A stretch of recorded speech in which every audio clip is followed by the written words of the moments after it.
Hi guys, welcome to our fifth video. हमने शुरू किया हुआ था एक सीरीज जिसमें हम कवर कर रहे थे top 100 expected question of quantitative aptitude that you can expect in your CAT 2025। ये हमारा फिफ्थ वीडियो है। ऑलरेडी जो है 4 वीडियोस अपलोड कर दिए हैं, जिसमें 2 वीडियोस जो है आपके परसेंटेज पे था, एक रेशियो पे एंड एक प्रॉफिट एंड लॉस पे। अगेन एक प्रॉफिट एंड लॉस का बहुत अच्छा क्वेश्चन है, तो सबसे पहले वीडियो को पॉज करके आप ट्राई कर लीजिए। ये ऑप्शंस आपके सामने दिए गए हैं, अगर मैच होता है तो बहुत सही बात है, नहीं तो इसका हम अप्रोच देखने वाले हैं, कैसे इसको हम सॉल्व करेंगे। तो आई होप अभी तक आपने जो है क्वेश्चन को ट्राई कर लिया होगा।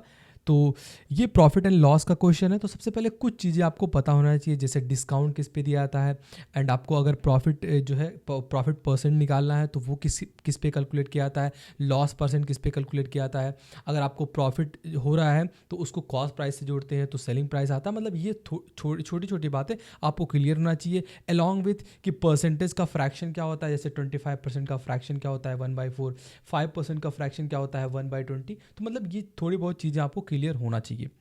तो डिस्काउंट किस पे कैलकुलेट किया जाता है? डिस्काउंट हमेशा मार्केट प्राइस होता है इस पे कैलकुलेट किया जाता है। प्रॉफिट एंड लॉस दोनों कॉस्ट प्राइस पे कैलकुलेट होते हैं। इतना आपको क्लियर होना चाहिए बस। तो क्वेश्चन पढ़ते हैं। हम कह रहे अमन ने जो है डिस्काउंट अलाउ किया रोहन को 5% का। कोई सामान बेच रहा होगा, उस पर उनने जो है 5% का कोई आर्टिकल होगा जिस पे डिस्काउंट दिया।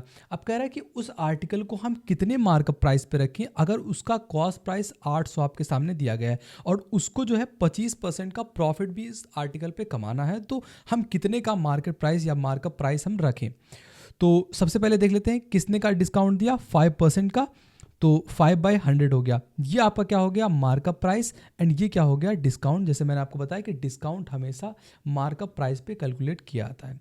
तो मतलब अगर आपका जो है कहीं टैग लगा हुआ था 100 का, आपने 5% का जो है डिस्काउंट अलाउ कर दिया, तो सेलिंग प्राइस मतलब कितने में आपने बेचा 95 में बेचा। तो जस्ट मैं इसको अज्यूम कर रहा हूँ, ये रियल वैल्यू नहीं है। अब हम रियल वैल्यू पे बढ़ते हैं। कह रहा है question what should be the markup price on article, जिसकी कॉस्ट प्राइस आपके सामने ये एक्चुअल कॉस्ट प्राइस दी गई है। सीपी क्या है 800 रुपीज़, ये एक्चुअल है एंड आपको प्रॉफिट कमाना है कितने का 25% का।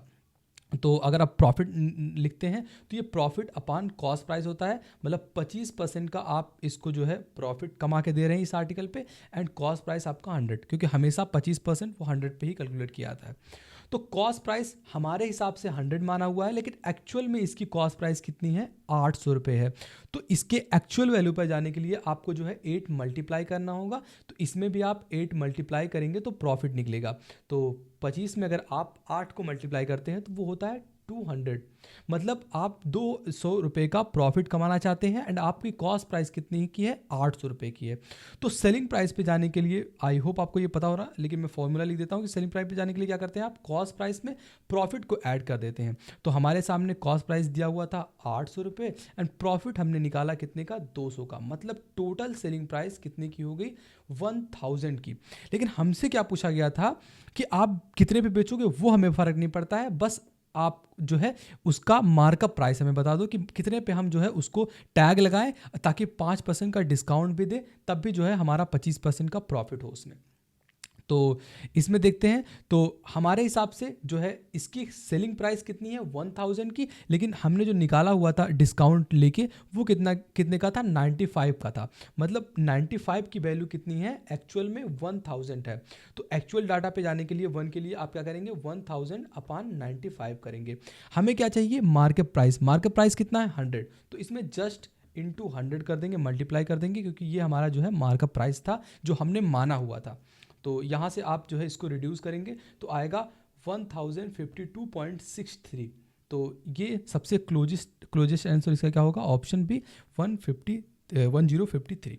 तो इस तरीके से ऐसे टाइप के क्वेश्चन को डील किया था। आई नो इसके बहुत सारे तरीके होंगे, लेकिन ये जो मैंने आपको लिख के बताया कि इतना होता है तो टाइम लग गया।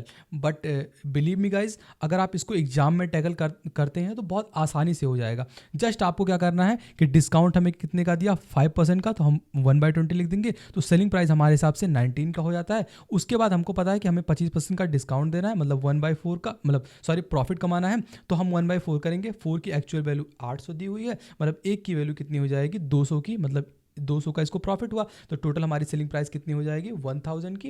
एंड 1000 पे आपको जस्ट जो है 1000 इसके हिसाब से एक्चुअल वैल्यू है, लेकिन हमारे हिसाब से 19 है, तो आप 1000 अपान 19 इंटू 20 कर देंगे, जस्ट इतना ही आ जाएगा। तो एग्जाम में टाइम नहीं लगता है, बट ये आपको क्लियर होना चाहिए कि अप्रोच किस तरीके से आप लगा रहे हैं, क्योंकि चीज़ें कोई भी क्वेश्चन होता है सबके जो है अलग अलग दायरे होते हैं, सबको टैकल करने के बहुत सारे तरीके होते हैं, बट एग्जाम में आपको हिट कैसा होता है वहाँ वो मैटर करता है। तो तरीके आपको पता होना चाहिए। तो आई होप आपको वीडियो पसंद आएगा। वीडियो पसंद आया तो लाइक करना। इसके बाद भी अच्छे अच्छे क्वेश्चंस पुट आउट करने वाला हूँ। सोच रहा हूँ कि मैं जो 2015 के क्वेश्चंस थे उसके पहले के क्वेश्चन थे उनको लेकर आऊँ, क्योंकि बहुत सारे क्वेश्चंस के टाइप रिपीट हो रहे हैं एग्जाम में। तो मिलते हैं आपसे अगली वीडियो में, तब तक के लिए बाय बाय।